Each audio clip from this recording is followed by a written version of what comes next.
অনেকক্ষণ ধরেই তো বই নিয়ে বসে আছো, কতটুকু পড়েছো তুমি? এক লাইন, বড় জোর 2 লাইন।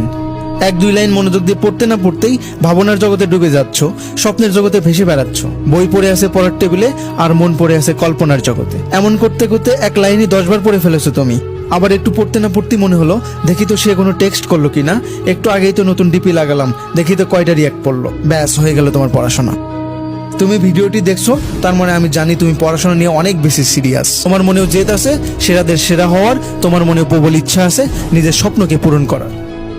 দেখো ভাই, জোর জবরদস্তি করে পড়তে বসে ঘন্টার পর ঘন্টা বই নিয়ে বসে থেকে কোনো লাভ নেই। এভাবে পড়াশোনা বোরিং লাগতে শুরু করবে। পড়াশোনাকে ভালোবাসতে হবে, পড়াশোনাকে ইন্টারেস্টিং বানিয়ে নিতে হবে। তোমার বইকে, বইয়ের প্রতিটা অধ্যায়কে একটা গেম হিসাবে বিবেচনা করো।